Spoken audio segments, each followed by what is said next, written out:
Welcome back to Garden Studio. I'm Tessa Pinner, a designer and gardener in upstate South Carolina, Zone 8A. Today's video will be a little bit different format. As you can see, I have everything laid out for making wreaths, but that's not what we're doing today. As I thought about the Christmas season and what message I would like to share with everyone, I found myself going a totally different direction. Today, I want to talk about processing and healing grief through the garden. And that might sound like a strange topic for Christmas, but what I have found personally in my own journey is that Christmas time can feel like the saddest time of the year if you are in the middle of dealing with grief, processing a loss, or in a depression of any kind. And it's especially hard to see all the festivity and everybody with their joyful, happy families and their lights and the music, and it can all just feel false and hollow if that's not where you are. So I thought, at this time of year, some of us probably don't need more of that, more decorating, more projects, more things to buy, more stuff to do. And instead, I want to offer 5 ways that the garden can help us process and heal through grief. Even in the winter, yes, even at this time of year. People often ask me, how did you get into gardening? And an elevator pitch answer is usually, well, I was making wedding cake at the time. I got very interested in food and ingredient sourcing. It's not long before tracing your ingredients and learning about food and food ethics takes you back to the garden. And that is partly the truth. The other piece that generally I don't go into people unless it's a much longer, in-depth conversation is that really I started gardening at a time when I was experiencing deep grief over an initial miscarriage and then a prolonged season of years of repeated miscarriages and infertility. I credit my initial drive to get into the garden, my interest to learn, with a very deep internal need to process what I was experiencing and to find some meaning and some hope in those dark circumstances. The gift of beauty and healing and hope in the garden has absolutely transformed my own life. And it is really the reason why I have this channel, because I think it's that powerful and it's that important, and I want to share it with people. It was very hard to reduce to just 5, but here are the categories that I came up with. Number 1, body healing. Number 2, providing a safe place. Number 3, building agency. Number 4, cultivating hope and connection to a bigger story. And number 5, generosity and community. Number 1 is body healing. Sunshine, fresh air, grounding, and movement all give our bodies a boost, and in turn, that boosts our minds and our spirits. Everything is connected. This is why if you're put on antidepressants, it's working on the chemicals in your brain, something physical body that then affects your spirit and your mood and helps you get through the day. So I think working in the garden is also a very, very powerful way to do some of those same things with the brain chemicals, the vitamin D from the sun, the fresh air, the way that you get endorphins when you move your body, and the stabilization of actually touching the earth. So I am not an expert in any of the science of these things, but it is very real, and you can find it if you choose to research. Connecting to nature through our bodies is a very powerful healing source to tap into.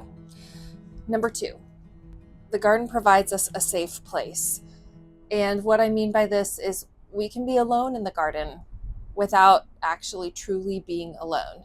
This is a real struggle for someone going through grief, wanting to just be by ourselves to process. And yet there is a real sense of isolation and loneliness that can happen. And in the garden, we're never truly alone. There are animals, there are the birds singing, you'll see the lizards and the worms and the bugs, and even the companionship of the plants. There's a great book that says all of this a lot better than I could. It's by Sue Stewart Smith. I'll put a link in the description box below. She has done a lot of research and study into this very topic, both with her patients and a wider audience, just how the actual kind of metaphysical companionship of plants can be a perfect way for people to process, heal, and recover.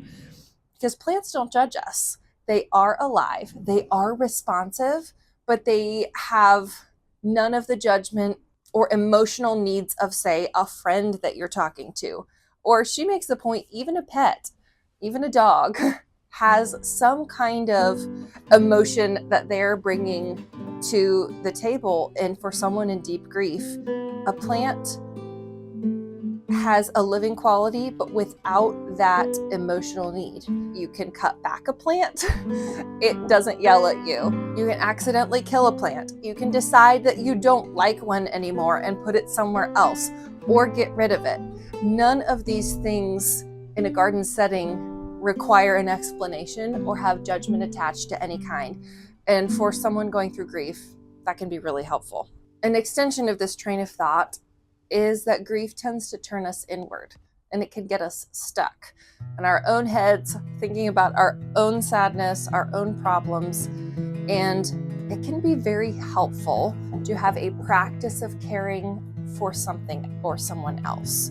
And again, back to that low stakes idea of it not being necessarily another person, though many of us have a lot of relationships in our lives that don't get to stop when we are grieving. But I like to think of the garden as a practice, almost the way you would practice yoga, a practice for caring for something else, for overseeing it, for turning your view outward. Rather than inward at yourself, turning it outward. Number 3 is building agency, or the ability to take action. Grief can paralyze us, make us feel helpless. I can't change what has happened. I can't change my circumstance. I can't bring this person back. I can't undo the damage or the tragedy that has happened. No, that's true.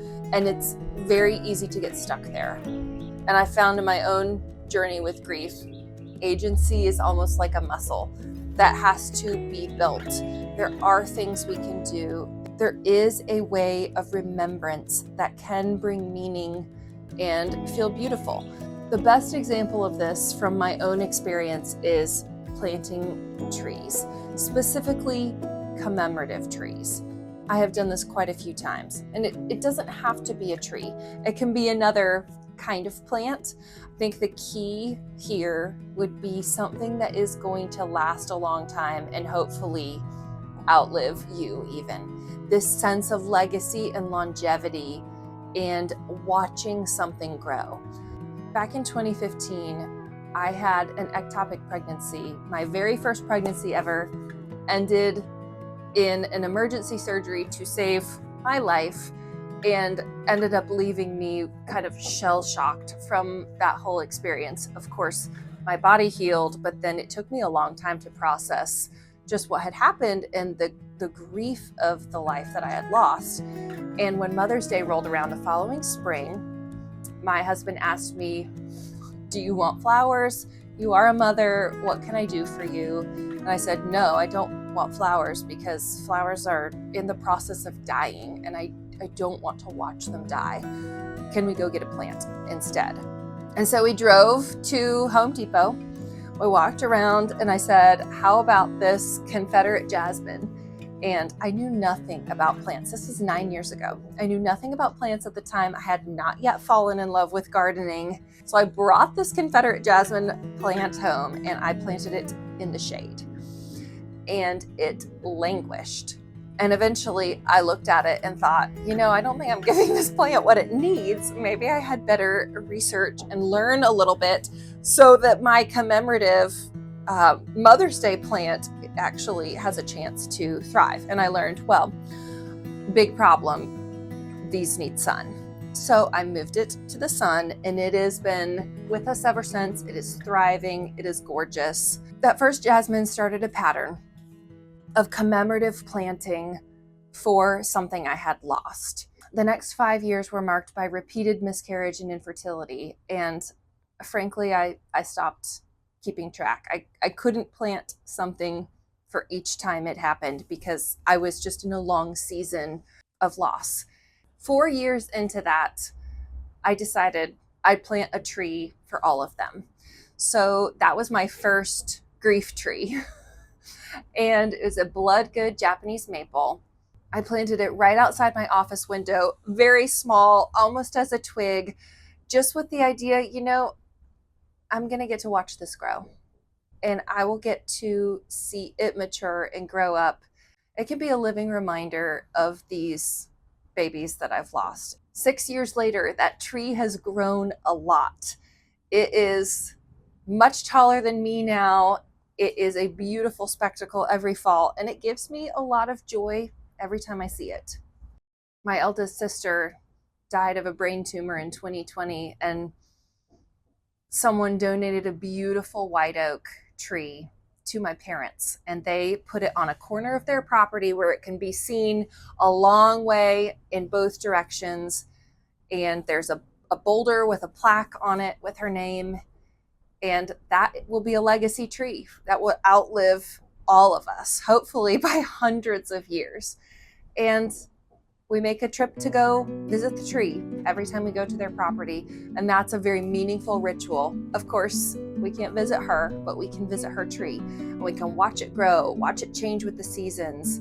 I have 2 beautiful boys now, and we have trees for both of them. So these 2 will get to watch grow and develop. Another facet to the idea of agency is that idea that I can change the course of what happens here. That's really powerful. The sense of potential is very powerful and very healing. So contrast this to, let's say, a walk in the woods, which is awesome. It doesn't really ask anything of you, right? Other than to be present and to engage your senses with your surroundings.